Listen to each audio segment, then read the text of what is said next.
আমি তৃণমূল কংগ্রেসের নেতৃত্বদের খোলা চ্যালেঞ্জ দিচ্ছি। বাংলা বহু যুগ ধরে এই সনাতন সংস্কৃতির ধারক এবং বাহক এবং ভক্তি আন্দোলনের পীঠস্থান ছিল। মাঝে বাংলা কিছুটা ডিরেল হয়েছিল বামপন্থীদের দ্বারা। এই এখন দেখতে পাচ্ছেন না, অল্প বিদ্যা ভয়ঙ্করী, ফুটবল খেলা, গীতা পাঠের চেয়ে ফুটবল খেলা ভালো যারা বলছেন তারা ওই বামপন্থী প্রোডাক্ট আর কি। এখন বাংলা সঠিক পথে যাবে, আজকে থেকে শুরু হচ্ছে সঠিক পথে যাওয়া। আমরা আরেকবার এটা শুনিয়ে দিচ্ছি, আমরা শুধু বলছি যে স্বামী বিবেকানন্দের যে বিখ্যাত উক্তি, গীতা এবং ফুটবল মিশিয়ে তাকে কিভাবে অপমান করছে অল্প বিদ্যা ভয়ঙ্করী বলে সুকান্ত মজুমদার, সেটা দেখুন। বাংলা বহু যুগ ধরে এই সনাতন সংস্কৃতির ধারক এবং বাহক এবং ভক্তি আন্দোলনের পীঠস্থান ছিল। মাঝে বাংলা কিছুটা ডিরেল হয়েছিল বামপন্থীদের দ্বারা।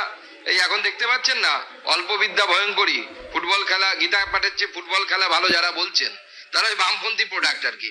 এখন বাংলা সঠিক পথে যাবে, আজকে থেকে শুরু হচ্ছে সঠিক পথে যাওয়া। বিবেকানন্দের উক্তি যে গীতা পাঠের থেকে ফুটবল খেলো, নগেন্দ্র প্রসাদ সর্বাধিকারী বাংলার প্রথম কৃতি ফুটবলার, তাকে দেখে বিবেকানন্দ এই উক্তিটি করেছিলেন।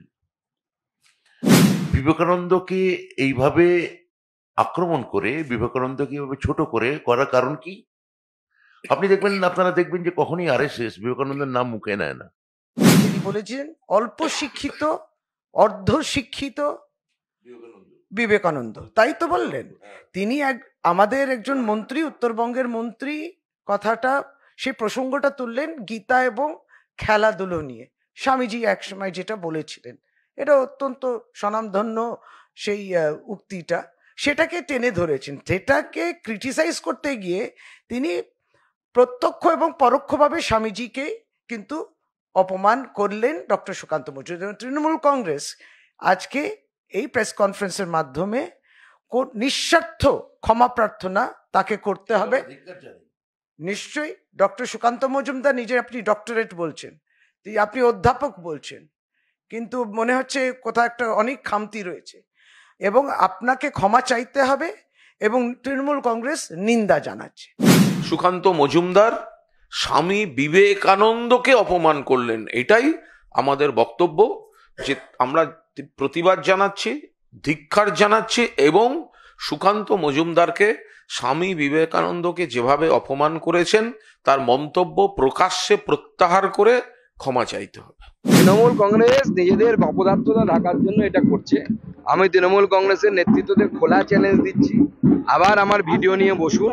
কোথাও যদি দেখা যায় স্বামী বিবেকানন্দের বিরুদ্ধে আমি বা কোনো কথা বলেছি, স্বামী বিবেকানন্দ সম্পর্কে কোনো কথা বলেছি, কারণ কথা হয়েছে তৃণমূল কংগ্রেসের নেতাদের বিরুদ্ধে, যেন এই জেলখাটা আসামিরা স্বামী বিবেকানন্দ নিয়ে কি বলবে সেটা নিয়ে মোটেও ভাবিত নয়। এই চোর চামাচা চুটিংবাজ তৃণমূল কংগ্রেসের নেতারা স্বামী বিবেকানন্দ নিয়ে কথা বলছে, এটাই তো অদ্ভুত ব্যাপার। কিন্তু স্বামী বিবেকানন্দ নিয়ে তো কথা বলার কথা না। কোনো ইস্যু নেই, তাই জন্য তো এসব উল্টো পাল্টা বলছে। আমরা তো স্বামী বিবেকানন্দ নিয়ে কোনো কথাই বলি না। আমরা বলছি স্বামী বিবেকানন্দের লেখাটা পড়েনি তৃণমূল কংগ্রেস নেতারা, তারা হচ্ছে অল্প বিদ্যা ভয়ঙ্করী। আমি আজকে আবার বলছি, তৃণমূল কংগ্রেসের নেতৃত্ব অল্প বিদ্যা ভয়ঙ্করী। সুকান্ত দাদা, আপনি কি এই নিয়ে কোনো আইনি পদক্ষেপ বা কিছু গ্রহণ করবেন? সে তো প্রয়োজনে করতে হবে আইনি পদক্ষেপ।